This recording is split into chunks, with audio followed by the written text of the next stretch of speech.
এভাবে মশলা বানিয়ে ডিম কারি বানালে রেস্টুরেন্টও ফেল হবে। আমি যেভাবে বানাচ্ছি এভাবে একবার বানিয়ে দেখো, খেতে কিন্তু আলাদাই হবে।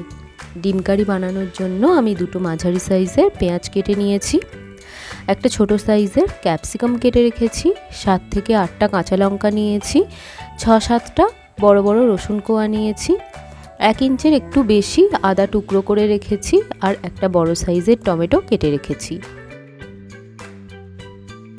মশলা বানানোর জন্য আদা, রসুন, লঙ্কা আর টমেটোর একটা স্মুথ পেস্ট বানিয়ে নেব।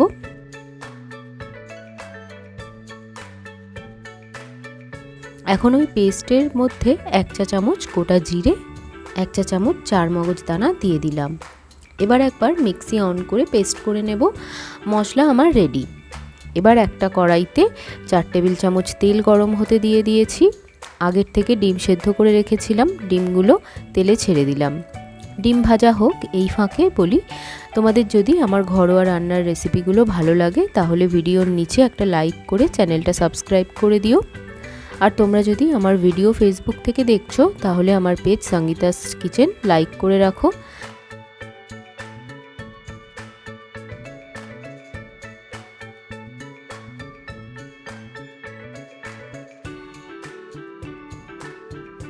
ডিমগুলো ভাজা হয়ে গেছে, তুলে নিয়েছি। ওই তেলেই কেটে রাখা পেঁয়াজগুলো ছেড়ে দিচ্ছি।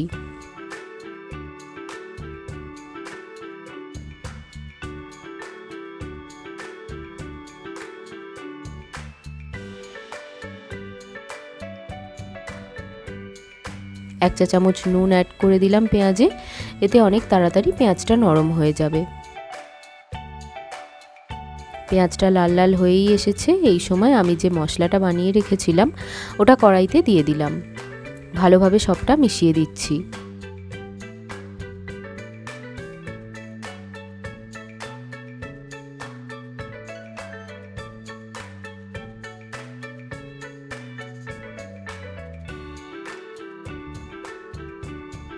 মিক্সিং বাটিতে কিছুটা জল মিশিয়ে বাটিটা ধুয়ে কড়াইতে দিয়ে দিলাম।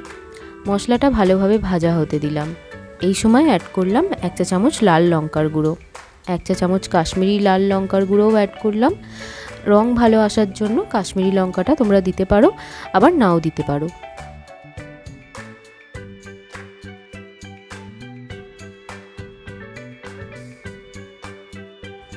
ভালোভাবে মিশিয়ে দিয়ে অ্যাড করলাম ক্যাপসিকামগুলো।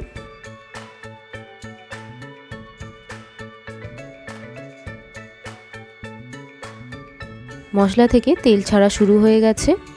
আরও 1 চা চামচ নুন দিলাম, হাফ চা চামচ চিনি অ্যাড করলাম।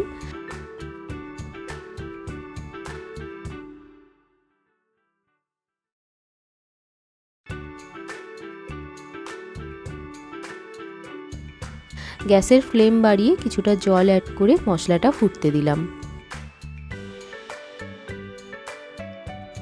এখন ভেজে রাখা ডিমগুলো গ্রেভিতে মিশিয়ে দিচ্ছি।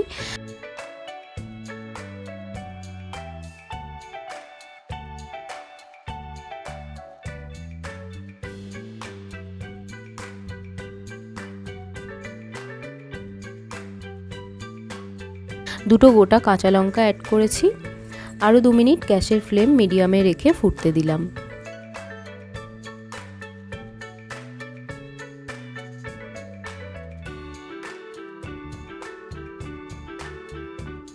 গ্রেভিটা মাখো মাখো হয়ে গেছে, এবার গ্যাস অফ করে দিচ্ছি।